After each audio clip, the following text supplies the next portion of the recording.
Hurricane, typhoon বা ঝড় আসার খবরে নিরাপদ আশ্রয় খোঁজে মানুষ সহ প্রাণীকুল। কিন্তু কিছু মানুষ আছে যারা ঝড়ের দিকে এগিয়ে যায় মনের আনন্দে। তারা যান হ্যারিকেন শিকার করতে। এমনই এক ভয়াবহ কিন্তু চমকপ্রদ ঘটনা দেখা গেল যুক্তরাষ্ট্রে মহাঘূর্ণিঝড় মিল্টনের আঘাতের সময়ে। ঝড়ের দিকে মুখ করে বিমান নিয়ে এগিয়ে যান এসব ঝড় শিকারী। কিন্তু শেষ পর্যন্ত কি হয়েছিল তাদের? তারা কি বেঁচে ফিরেছিল? মহা হ্যারিকেন মিল্টন কি বিমানটিকে দুমড়ে মুচড়ে দিয়েছিল? চলতি সপ্তাহেই হ্যারিকেন মিল্টনের প্রভাবে চূর্ণ বিচূর্ণ হয়ে যায় যুক্তরাষ্ট্রের ফ্লোরিডা অঙ্গরাজ্যের অনেক এলাকা। প্রাণঘাতী ওই ঝড় থেকে বাঁচতে মানুষ যখন প্রস্তুতি নিতে ব্যস্ত, তখন হ্যারিকেন শিকারীরা প্রস্তুত হচ্ছিলেন সেই ঝড়ের কেন্দ্রের তথ্য সংগ্রহের জন্য। মিস পিগি নামের বিমানে যুক্তরাষ্ট্রের ন্যাশনাল ওশেনিক অ্যান্ড অ্যাটমসফেরিক অ্যাডমিনিস্ট্রেশনের ক্রুরা চলে যান হাজার হাজার ফুট উচ্চতায়। প্রচণ্ড গতির বাতাস ও বৃষ্টির মতো প্রতিকূলতার বিপরীতে গিয়ে ঝড়ের গতিবিধির তথ্য বের করে আনেন তারা।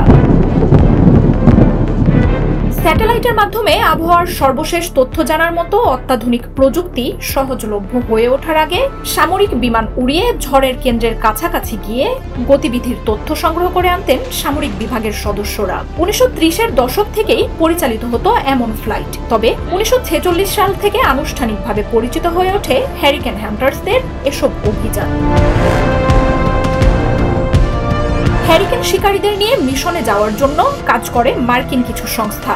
এর মধ্যে রয়েছে যুক্তরাষ্ট্রের এয়ারফোর্স রিজার্ভের 53rd weather reconnaissance squadron, national oceanic and atmospheric administration.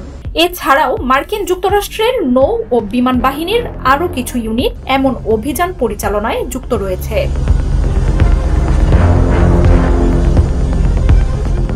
ভূমি থেকে 40,000 ফুট পর্যন্ত উচ্চতায় উঠে হ্যারিকেনের চোখকে কেন্দ্র করে কয়েকবার চক্রাকারে ঘুরে আসে বিমানগুলো। মূলত ফ্লোরিডা অঙ্গরাজ্যের টাম্পার একটি ঘাঁটি থেকেই পরিচালিত হয় হ্যারিকেন হান্টার্সদের অভিযান। মাটি থেকে 12 কিলোমিটার উচ্চতা পর্যন্ত উঠতে সক্ষম এসব বিমান অত্যন্ত শক্তিশালী ও অত্যাধুনিক প্রযুক্তিতে মোড়ানো। তবুও ঝড়ের শক্তির কাছে এসব বিমানের ক্ষমতা কিছুই নয়। প্রচন্ড ঘূর্ণিতে বিমান দুমড়ে মুচড়ে যাওয়া সহ বিকল হয়ে যায় ইঞ্জিনও, ঘটে প্রাণহানি। 1945 সালে এমনই এক মিশনে দক্ষিণ চীন সাগরে টাইফুন জিনের কাছাকাছি গিয়েও ফেরত আসতে পারেননি মার্কিন 7 ক্রু।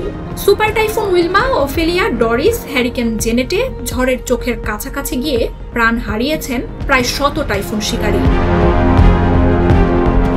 তবুও এসব ঝুঁকি মাথায় নিয়েও নতুন উত্তেজনার আশায় ঝড়ের তথ্য সংগ্রহের কাজ চালিয়ে যাচ্ছে শিকারীরা। সমুদ্রে তৈরি কোনো ঝড়ের গতিবেগ, চলার পথ, ক্ষয়ক্ষতির সম্ভাবনার মতো গুরুত্বপূর্ণ তথ্য নির্ভুলভাবে সংগ্রহ করে আনেন তারা।